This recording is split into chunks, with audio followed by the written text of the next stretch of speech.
Hey guys, Ryan here from publicspeakingpower.com, and this is lesson number 1 of the 7-part series about how you can practice your public speaking at home without having to get up in front of anyone.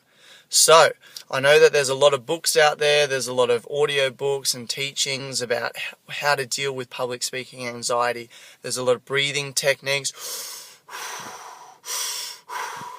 or ideas about how to get pumped up. That is not what this series is about. This 7-part series is about how you can prepare before you actually have to get up in front of people. You can do it in the comfort of your own home. You can do it at your own leisure as time permits, so as you're ready for it. So without further ado, let's get straight into lesson number 1. Now, each of these lessons is going to require an action step from you. So I'm going to give you a technique, show you how I use it, and then I'm going to require you to go and actually do that, okay? So if you just watch this, you're not going to become a better public speaker. You're not going to have less anxiety. You're not going to overcome your fear. You're not going to be more prepared. But if you take these action steps, build them into your home life, and do them over and over again, then it's going to help you a lot.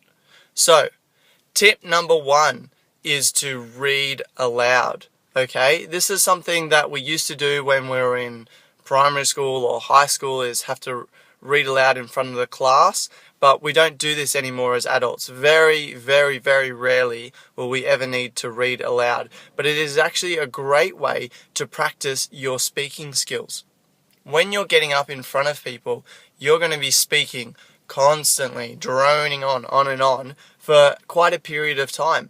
And in normal conversations with people, we're not used to speaking like that. We're not used to giving a talk for 20 minutes. We're used to that constant interaction. I'll say a sentence, you'll say a sentence, I'll ask you a question, you'll respond, then you'll ask me a question, and then our train of thought goes on and things just flow. So we're talking every day, but we're not talking in the way that we do when we give a public speech. So reading aloud can help you a great deal. Now, all you need to do is get a book, or if you don't have a book, just get out your iPhone or your computer or your iPad or tablet or whatever you've got, get on the internet, get on a blog and read it aloud.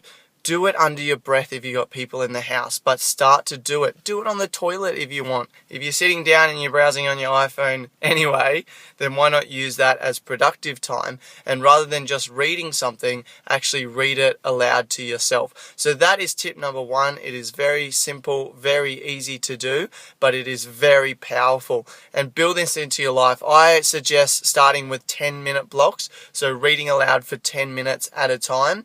And if you can, get yourself in a private room or do it when everyone's out of the house so that you can actually stand up and read aloud. But if you can't do that, then sitting down or even reading, like whispering under your breath, can work as well. This is a really good technique just to get you more comfortable with speaking. Alright, now we're going to move into lesson number 2, so stay tuned for that.